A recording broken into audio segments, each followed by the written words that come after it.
Yan, hello po sa ating lahat. Abang ini-entertain nga po ni Aljon itong si VNCI.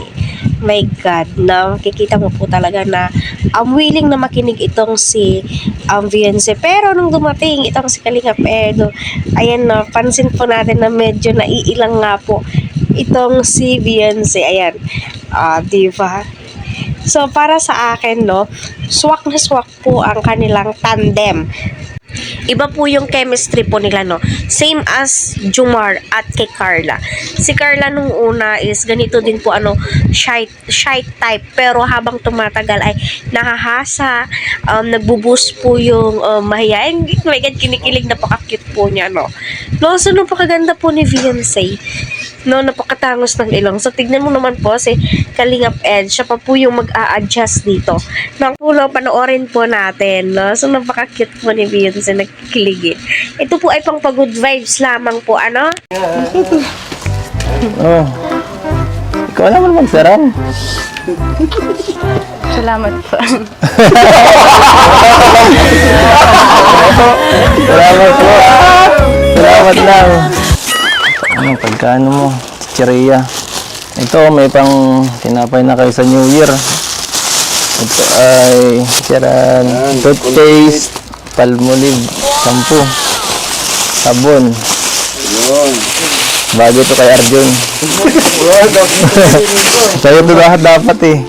Saan niya ako? Ito po. Uy, may Graham. Sana all. Sana all. Tutuin mo to. Para pag naka-stop over minsan dito, meron tayong mga ano. Pwede minsan tumambay dito. May mga scout ako sa Pambuhan ay sa ano, Tarong, layo.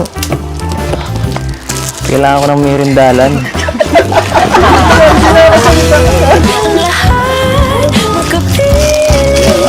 Malayo ako, baka. Yan. Natitense. Kaya nga eh. Malakas ang power mo daw. Malaki. Pag lumayo akong ganito, nakakasalita ka, di pa? Ano, masaya ka? Sa binigay na. So, alam naman po natin, kahit na maliit o malaki yung binibigay po nila Kalingap Rob sa kanilang mga beneficiary is napakalaking halaga na po ito sa kanila. Sa panahon ba naman ngayon, napakahirap, no? Uunti na lamang po yung mga good Samaritan at alam naman po natin na gagawin po talaga nila lahat para mapasaya, especially kita naman po natin kung gaano ka-thankful itong si VNC. Di lang po niya masabi-sabi kasi nga po nahihiya siya kay Kalingap Eds, which is parang naiilang po siya, no? Ramdam mo na kinikilig itong si VNC, which is alam naman po natin lahat na ito po talaga yung mga inaabangan ng mga viewers, no? Yung tambalan po nilang dalawa. O, tignan mo, my God.